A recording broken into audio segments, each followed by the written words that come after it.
I wish I was making this up. I wish this was some sick nightmare I could wake up from, drenched in sweat, but relieved that it wasn't real.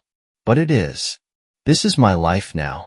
My wife, the woman I swore to love and protect, betrayed me in the worst possible way. And not just with some random guy, not some coworker, not the neighbor, not even my best friend. No, she cheated on me with my own father, the man who raised me, the man I looked up to, the man who was supposed to have my back, not stab me right through the heart. This isn't just infidelity. This is something else, something darker, something vile. It started with small things I should have noticed earlier, but I was too blind, too trusting. My wife, Emily, always had a decent relationship with my parents. She wasn't overly close with them, but she was polite, respectful, and we'd visit for the usual holidays and birthdays. My dad, though, he was always charming, too charming. He was the kind of man who walked into a room and immediately commanded attention. Women loved him, always had. I used to be proud of it, proud that my old man could still hold his own, even in his late 50s. But then, I started noticing things. The way my wife laughed a little too hard at his jokes. The way my dad's hand would linger just a second too long on her back when he hugged her. How Emily's eyes would flicker toward him in a way that made my gut twist. At first, I told myself I was being paranoid. Who thinks about their own father that way? Who would ever suspect something so disgusting? Then came the late-night texts. The way she'd angle her phone away from me when she was on it. The sudden interest in running errands alone. And my dad? He started acting strange too. Avoiding eye contact. Acting a little too casual whenever Emily's name came up. Something was off. One night, I was sitting on the couch, beer in hand, when she got up, grabbing her phone quickly like she was expecting a message. She glanced at it, then set it face down on the counter. Her body tensed up, like she knew I was watching. I wasn't stupid. I waited until she went to the bathroom, then grabbed her phone. Locked, of course. But I knew her passcode. It took me all of 10 seconds to get in. What I saw made my stomach drop. Messages. Long ones. Some deleted, but enough left behind to piece it together. My father's name at the top of the thread. The words, flirty, playful, then downright filthy. My hands started shaking as I scrolled. This can't be real. My dad. My wife. And then I saw the photos. Hers. His. Some together. My breath caught in my throat. I felt my chest tighten like someone had just driven a knife between my ribs. My own father. My own blood. I heard the bathroom door creak open. I barely had time to think before she walked back in. She saw me holding her phone. Her eyes widened. "What are you doing?" she asked, her voice tight. I looked up at her, shaking, seething, barely keeping myself from breaking something. "What the hell is this, Emily?" Her face paled. I saw the panic in her eyes. I stood up so fast the beer bottle on the table nearly tipped over. "With my dad? Are you serious? With my father?" My voice came out like a growl, raw and furious. She opened her mouth, then shut it. There was no excuse. No way to spin this. She knew she was caught. I could feel my blood pounding in my ears, rage bubbling up like an unstoppable force. I clenched my fists, breathing hard, trying to process the fact that my own father, the man who raised me, had done this to me. I wasn't going to wait. I wasn't going to sit on this and let it fester. I grabbed my keys. I was going to see him. Now. I drove like a madman. My hands were gripping the wheel so tight my knuckles turned white. My teeth clenched so hard my jaw ached. My heart was slamming against my ribs, not just with anger, but with something deeper. A kind of pain I didn't even know existed. My father. My own father. By the time I pulled up to his house, I could barely think straight. I didn't knock. I didn't call. I didn't wait. I stormed inside, my blood boiling. There he was, sitting in his recliner like nothing was wrong, sipping a drink, watching TV, like he wasn't a traitor. He looked up, saw my face, and his expression changed. He knew. He knew. Son. I didn't let him finish. I was on him in 2 steps, grabbed the front of his shirt, and yanked him up so fast his drink spilled all over the carpet. What the hell did you do? My voice was shaking, pure rage lacing every word. He had the audacity to look ashamed. His hands went up, trying to calm me. Listen, just let me explain. I shoved him back so hard he stumbled, nearly tripping over the recliner. Explain? Explain? You were screwing my wife, Dad. What the hell could you possibly explain? He wiped his mouth, taking a slow breath, like he was trying to keep his composure. It wasn't supposed to happen. I actually laughed. A dry, humorless, broken laugh. Oh, well, that makes it all better. That's your excuse? It wasn't supposed to happen? I never meant to hurt you, he said, his voice quieter now. You didn't just hurt me. You destroyed me. My voice cracked, but I swallowed it down. I wouldn't let him see me break. I could see it in his face. He wasn't even trying to deny it. He knew he was caught. How long? I asked, my voice dangerously low. He sighed, running a hand through his graying hair. A few months. A few months. My father had been sleeping with my wife behind my back for months. While I was at work, while we had family dinners, while we laughed and made small talk, he was sneaking around with her. I felt sick. I wanted to hit him. I wanted to put my fist through his face. But more than anything, I wanted to understand. Why? My voice wasn't even loud anymore. It was just raw. He hesitated, looked at the floor. Because I could. That was it. No remorse. No real apology. Just those 3 words. Because he could. That was the moment I knew. He wasn't sorry. Not really. He was just sorry he got caught. I turned and walked out.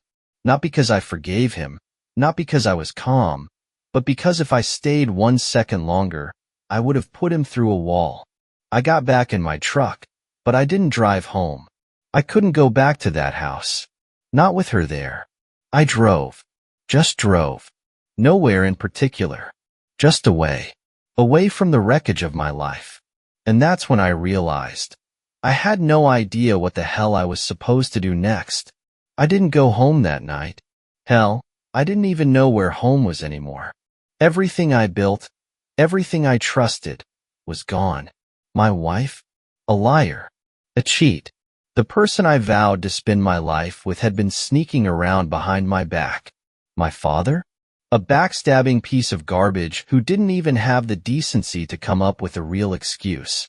I drove until my truck ran low on gas, then pulled into a random parking lot. Just sat there, gripping the steering wheel so hard my fingers ached. I thought about calling someone. My mom. A friend. Anyone. But what the hell was I supposed to say? Hey, you won't believe this, but my dad has been screwing my wife. I couldn't even say it out loud. It was too disgusting. Too wrong. I grabbed my phone, opened my messages. There they were. Those disgusting texts. The proof. And then, her name. Emily. She had texted me. Emily, come home. We need to talk. We need to talk? What was there to talk about? She had already made her choice. But I wasn't done. I turned the truck around and floored it back to the house. If she wanted to talk, fine. She was about to hear every last ounce of my rage. I stormed through the front door so hard it slammed against the wall. She was sitting on the couch, hands clasped together, her face pale. She looked up at me, eyes already glassy. You didn't come home last night? I laughed. A cold, bitter laugh. Are you serious? You think I was gonna crawl into bed with you after what I found? She flinched. Good. Why? I demanded. Just tell me why. She swallowed hard. I don't know. Lies. I don't, she insisted, voice rising. It just happened. I clenched my jaw so hard it hurt. It doesn't just happen, Emily. You don't just trip and fall onto my father. Tears welled up in her eyes. I didn't care. Not anymore. She could cry a damn river for all I cared. I was lonely, she said finally. I stared at her. Lonely? She nodded, wiping at her face. You work so much. You're always busy, always tired. I needed attention. I let out a sharp breath, shaking my head. So instead of talking to me, instead of telling me you felt that way, you decided to screw my dad? She covered her face with her hands. I don't know why I did it. I leaned in, voice low. Tell me the truth. Were you in love with him? Her silence told me everything I needed to know. I straightened, my chest heaving. Wow. I shook my head, laughing bitterly. You really are unbelievable. She reached for my arm. Please, we can work through this. I yanked away from her so fast she nearly fell forward. Work through this? You think we can just go to therapy and fix the fact that you were screwing my own father? She sobbed. I made a mistake. No. A mistake is forgetting to take out the trash. A mistake is burning dinner. You made a choice. She looked up at me, her lip trembling. Do you still love me? I exhaled sharply, staring at her. The woman I thought I knew. The woman I built a life with. I thought about all the good times. The laughs, the trips, the nights we stayed up talking about the future. And then I thought about those texts, those pictures, the betrayal. Finally, I spoke. No. Her face crumpled. I grabbed my keys. I'm done. She jumped up. Wait, where are you going? I turned to face her, my voice deadly calm. To get a divorce. Then I walked out the door. And this time, I wasn't coming back. I didn't just leave. I left for good. That house? That marriage? That life? It was dead to me. Emily was dead to me. My father was rotting garbage to me. I drove straight to my lawyer's office. No hesitation. No second thoughts. I didn't need time to process anything. I had all the proof I needed sitting right in my phone. I slapped that thing on the desk, looked my lawyer in the eye, and said, I want a divorce. Fast. And I want her to get nothing. He nodded like he had seen this kind of thing before, but even he raised an eyebrow when I told him who the other guy was. Your father, he repeated, like he needed to make sure he heard me right. Yeah. My voice was stone cold. He exhaled sharply. Jesus Christ. Yeah, Jesus Christ was right. I didn't go back to the house. I booked a motel for the next few nights. I couldn't sleep. Every time I closed my eyes, I saw them. The messages. The photos. My father's smug face. Emily's fake tears. My entire goddamn life turned upside down in a single night.